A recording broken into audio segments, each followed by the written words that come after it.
Good morning, students. Welcome to IP class. In the previous class, we have learned how to create a data frame from list and dictionary. In today's class, we will learn how to create a data frame from dictionary of series. This is an example of how to create a data frame from dictionary of series. First we will write import pandas as pd1. सबसे पहले हम pandas को import करेंगे. Then we will create a dictionary with the name d1. d1 नाम से हमने dictionary create करी, in which 1 is the key and pd1 dot series. इसमें इस 1 की के corresponding एक सीरीज क्रिएट की हमने, जिसमें 1 2 3 वैल्यूज़ इंसर्ट की और उसका इंडेक्स जो रहेगा वो ए बी सी रहेगा. ए बी सी मीन्स जो रो इंडेक्स होगा that is A B C. Again की value 2 and P D one series जिसमें हमने वैल्यू डाल दी 1 2 3 4 और इंडेक्स रो इंडेक्स आ गया A B C D. Now we will create a data frame through this dictionary series of dictionary of series, df1 equal to pd1 is the pandas dot data frame. d and f capital रहेंगे जो मैंने आपको previous class में भी बताया था, और d1 को हमने इसमें पास कर दिया. when we will print d1 df1 then the output will be 1 के कॉरस्पॉन्डिंग वैल्यू आ गई 1 2 3 और 2 कॉलम के कॉरस्पॉन्डिंग वैल्यू आ गई. ये जो 1 और 2 की थी ये कॉलम बन गए अब इसके डिक्शनरीज के. डिक्शनरी की जो की वैल्यू थी वो डाटा फ्रेम में क्या बन गए, कॉलम. 1 के कॉरस्पॉन्डेंस वैल्यू आ गई 1 2 3 एंड 2 के कॉरस्पॉन्डेंस आ गई 1 2 3 4. 1 वाले में डी इंडेक्स के थ्रू कोई वैल्यू नहीं थी इसलिए वहाँ नैन लिख दिया हमने, एन ए एन. नॉट कोई वैल्यू नहीं है, नन वैल्यूज आ गई है. तो in this way we can create data frame from dictionary of series. ये A B C D this is row index आ गया जो हमने पास आउट किया था इंडेक्स में, और 1 और 2 जो की वैल्यूज की थी इसकी वो क्या बन गए, कॉलम के नेम बन गए. अगर हमें कोई कॉलम सेलेक्ट करना है, इसमें कोई पर्टिकुलर कॉलम सेलेक्ट करना है, 1 या 2 वाला कॉलम अगर हमें सेलेक्ट करना है तो हम क्या लिख देते हैं, प्रिंट डाटा फ्रेम का name and then column name. जैसे हमने लिखा प्रिंट df1 तो df1 में क्या आंसर आएगा आपके पास, सिर्फ फर्स्ट कॉलम आएगा. That means your output will B 1. उसके नीचे आ जाएगा 1.0 2.0 3 एंड 9. आपकी आउटपुट सिर्फ ये आ जाएगी, ये इतनी आउटपुट आ जाएगी आपके पास. This is your output. if you write 2 if you write print df2 then your output will be 2 and this will be your output. ये आपकी आउटपुट आ जाएगी. ये एक पर्टिकुलर कॉलम को एक्सेस करने का मेथड था. ये हम क्या कर सकते हैं, पर्टिकुलर कॉलम को एक्सेस कर सकते हैं. अगर हम एक if we want to select more than one column then we will write print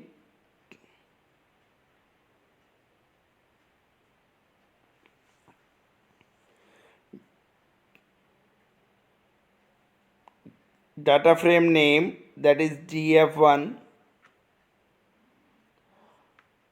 then double bracket and column name. First one is 1 and second one is 2.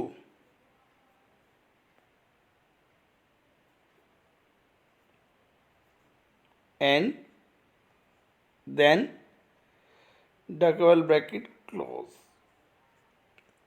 In this manner we will select more than one column. In this manner, we will select more than one column.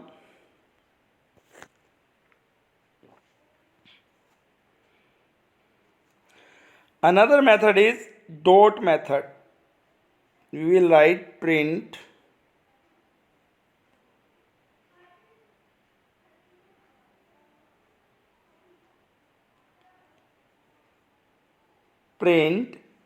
df1, what is the name of the data frame, and column name is 1, then first column will be selected. तो हमारा first column select हो जाएगा. इसमें हम सिर्फ एक particular column, one column को ही select कर सकते हैं, टू कॉलम सेलेक्ट नहीं होंगे. We can not select two column. Now if we want to add a new column by passing a series, then we will write df1. Suppose we want to add a third column in this data frame, then we will write df1 square bracket third column name, that is 3. Here our third column name is 3, equal to pd1 dot series,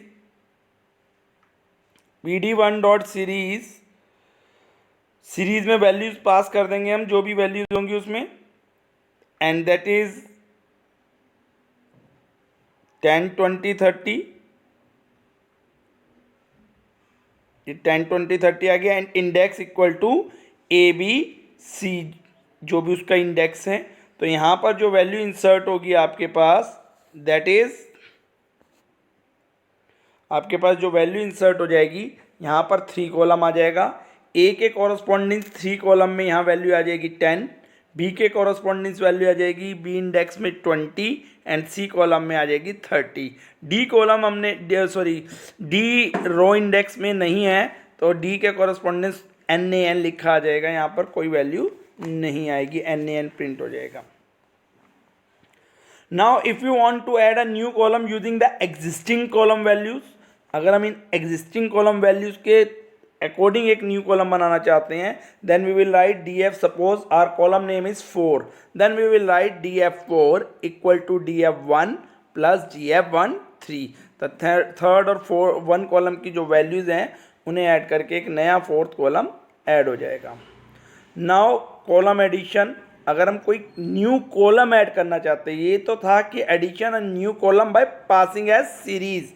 if you want to add a column addition करना चाहते हैं, then we will write df equal to pd dot data frame. ए इसमें value आ गई 1 2 3 इसके corresponding value है, और बी की के अकॉर्डिंग 4 5 6 वैल्यू आ गई. अब हम इसमें कोई कॉलम सी ऐड करना चाहते हैं, then we will write C equal to 7 8 9 इसकी वैल्यू आ गई, और df C equal to C. तो सी कॉलम नाम से सी की बन जाएगी इसमें आगे, और सी के अकॉर्डिंग 7 8 9 वैल्यू इंसर्ट हो जाएंगी. तो एक न्यू कॉलम ऐड हो जाएगा. If you want to delete any column, then we will use two function, that is del and pop. तो del dot data frame name and which column you want to delete, write the name of that column, that means del dot df1. तो delete the first column आपका delete हो जाएगा. और if you write df dot pop2, तो second column आपका जो है delete हो जाएगा. पॉप से भी डिलीट कर सकते हो और del फंक्शन से भी आप डिलीट कर सकते हो. Suppose we want to rename a column, तो रीनेम करने के लिए आप क्या करोगे, df equal to pd dot data frame है. इसमें ए की के अकॉर्डिंग 1 2 3 वैल्यू है, बी की के अकॉर्डिंग 4 5 6 वैल्यू है. तो रीनेम करने के लिए हम लिखेंगे df data frame name whatever be the name of your database dot rename column equal to old column name, then column new column name. A column का नाम हम स्मॉल ए करना चाह रहे हैं और बी कॉलम का नाम हम स्मॉल सी करना चाह रहे हैं. तो इसके अकॉर्डिंग नेम चेंज हो जाएंगे, and your output will be A आ गया, पहले कैपिटल ए आता, अब स्मॉल ए आ गया, और स्मॉल सी आ गया बी की इंस्टेड ऑफ बी. और 0 1 2 आपका रो इंडेक्स रहा. अब इसी में LOC लोकेशन और ILOC इंटीजर, इसी से ही समझा रहा हूँ. सपोज आपको कोई रो सेलेक्ट करनी है, पहले हमने कॉलम सेलेक्ट किया था पर्टिकुलर, अब हमें कोई row, if you want to select a row then we will write whatever be the name of the database. यहाँ पर डाटाबेस का नाम DF है, तो we will write df.loc, we will write df.loc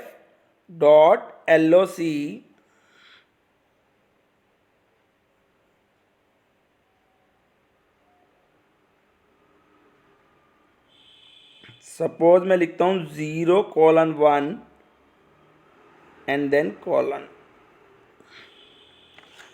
ये जो 0:1 है ये रो है और यहाँ पर ये कॉलम है।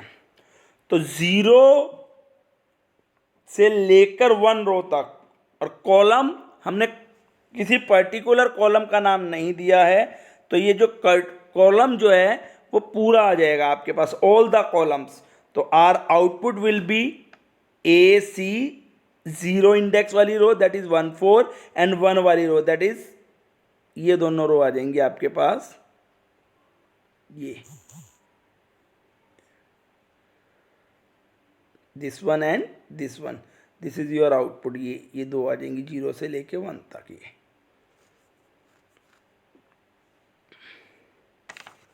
और अगर हम कोई पर्टिकुलर कॉलम का नेम सेलेक्ट करना चाहते हैं साथ में, तो हम लिख सकते हैं यहाँ पर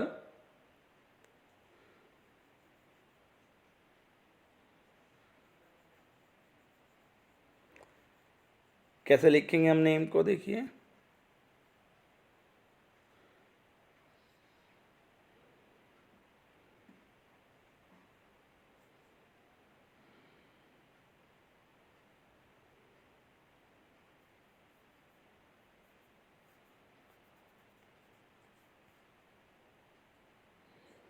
यहाँ हम लिख सकते हैं A और कॉलन B।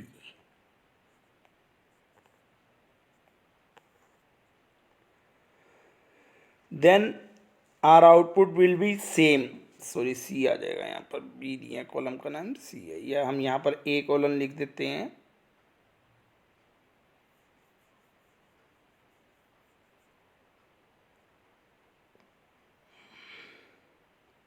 अगर हम लिखते हैं df.loc,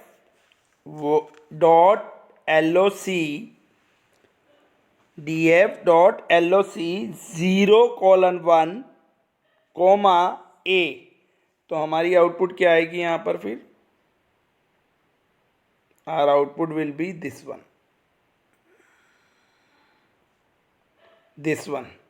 A कॉलम आ जाएगा 0 1, 0 से लेकर 1 तक, और 1 और 2 आ जाएंगी यहाँ पर वैल्यू। तो यहाँ पर ये LOC फंक्शन आ जाएगा, ये हमारे पास एक होता है ILOC।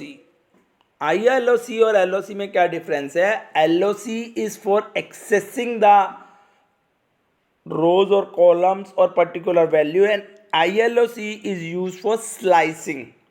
दैट मीन्स जैसे हमने लिखा था 0 to 2, अगर हम LOC में लिखते हैं 0 to 2, तो इट मीन्स है 0 से लेकर 2 तक ऑल द रोज आ जाएंगी।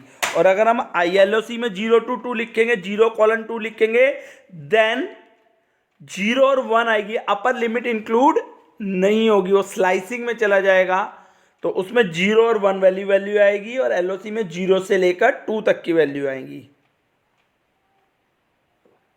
Now we are ending our today's session.